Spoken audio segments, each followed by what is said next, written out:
In this video, we'll be discussing acid-base titrations. So a titration is a volumetric analysis in which we are investigating concentrations of a material by measuring volumes and concentrations of solutions. So we have a solution of known concentration, which is usually a titrant, and we're adding that to an analyte, something that we're investigating. Acid-base titrations will always involve some sort of indicator to indicate that the reaction has occurred. And you can have different indicators that have different pH ranges that will change color at different points during the titration.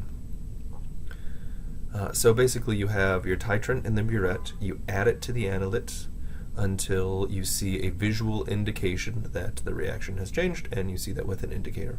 You can also measure the pH during the titration with a pH meter, and then you can go ahead and use that to analyze. And so basically the calculations we'll be looking at will involve determining the pH along the route of the titration. So there's a couple of different titrations we'll be interested in. First, we'll start with strong acid and a strong base. Okay, so a strong with a strong. And so if we just look at the titration curve, we can see a couple of things right away. The x-axis has a unit of milliliters of sodium hydroxide added. So in this case, the titrant being added is the strong base. And therefore, the analyte, what we're analyzing, is strong acid, because we know it's strong acid with strong base. We can also see that if we look at the titration curve, because the pH starts low, an acidic pH, we begin to add our NaOH, and the concentration starts to rise. So what we should really be aware of while we're doing the titration curve is what species are present in the solution as we go. So at the very start of the titration, we have just strong acid in solution. So the strong acid has H pluses and then the counter ion, but the counter ion is a Cl minus, which doesn't participate in acid-base reaction, so it's just H plus. So we can measure the pH just by taking the negative log of the H plus concentration. As we begin to add our strong base, we start to get sodium ions in solution, and the H plus and the OH minus added from the sodium chloride react together to form water, and so the number of H pluses we have starts to decrease. So because of that, the pH starts to rise. As we get near the equivalence point of the titration, the equivalence point is when the moles of base added are equal to the moles of initial acid we started with. We see a rapid change in the pH. Because at the equivalence point, we will have reacted away exactly all of the H plus we started with to produce only water in solution, and then these counterions. So there's some sodium and there's some chloride ions in solution, but those don't affect the pH. So because the only thing present in the solution at the equivalence point is these counterions that don't affect the pH is exactly 7. The pH will only be exactly 7 if we're doing a strong acid with a strong base titration. Then we continue to add more OH minus. Now there's no H plus left to react with, so the pH just increases. So what we have left is OH minus, so you can just determine the amount of OH minus in solution and use that to calculate the POH, and from there the POH. If we look at a weak acid with a strong base, again we start with a pH that's low, right? Not as low as it was with a strong acid, but it's low this time. And we see that we have weak acid in solution. We then begin to add the strong base. You'll always have one strong thing and one weak thing if you're doing a titration like this. We begin to add the strong base. The base reacts with the weak acid to produce the conjugate base, so the pH starts to increase. And along this part where it's flattened, we have created some A minus to go along with our HA, and we have a mixture of a weak acid and its conjugate base, which is a buffer. And so buffers resist changes to pH, so the pH rises slowly. Then, as we get towards the equivalence point, we react away all of the HA. And the equivalence point is met when all of the HA has been reacted away, because the moles of strong base are exactly equal to the moles of weak acid we started with. Now in this case though, the pH is not exactly 7. And the reason for this is because we don't have a solution that only has counterions that don't affect the pH. In this case, we have the conjugate base, right? We've reacted away all of the HA, but we're left with A minus. Therefore, we have weak base in solution, so the pH is above 7. And then if we continue to add more OH minus, the OH minus completely dominates the pH. You can just calculate how much OH minus was used to reach the equivalence point. Whatever is left over dominates the pH, and so you can use that to calculate the pOH and the pH.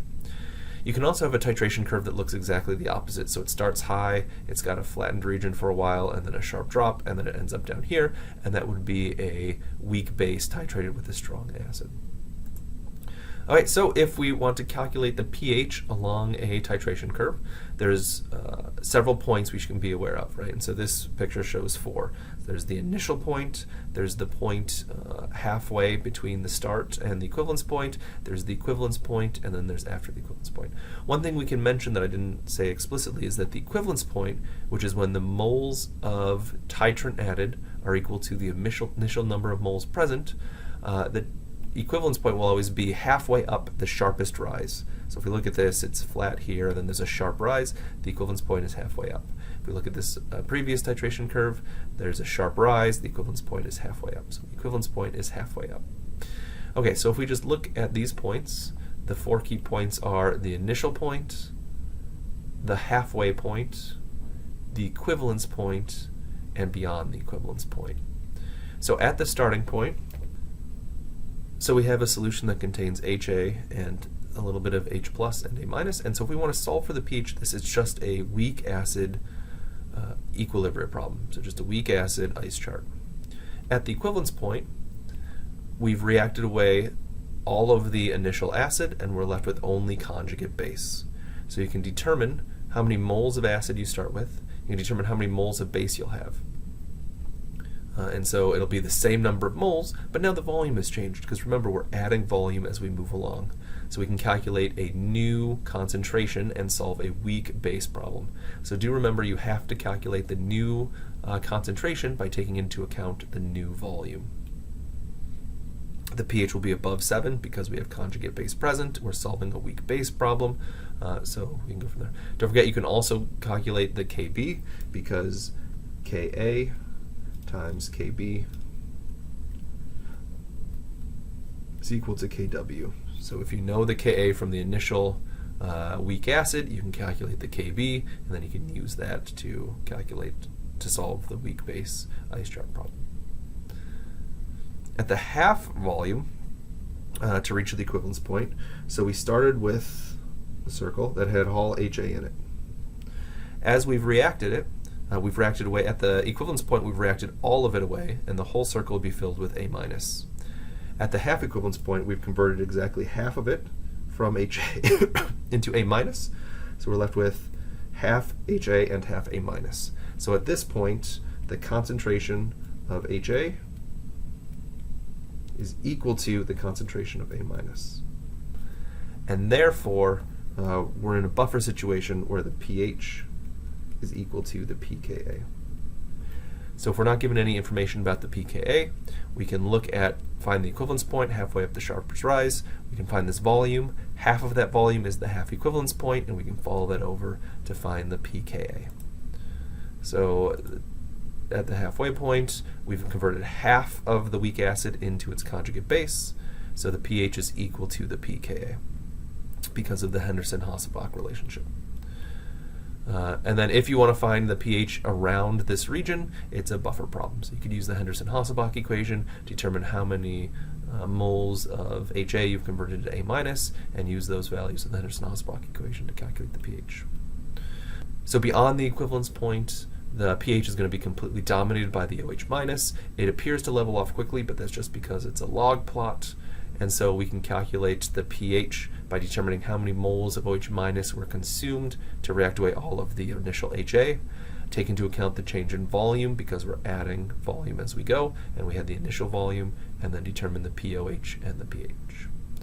So if you really think about solving titration questions, it's really just taking all of the skills we have, weak acid problems, weak base problems, buffer problems, and strong acids, and then vice versa if it starts as a weak base and comes down, and putting those skills together to solve each point. The hardest thing about a titration is just knowing where you are and what species are present and what kind of problem you're going to be solving.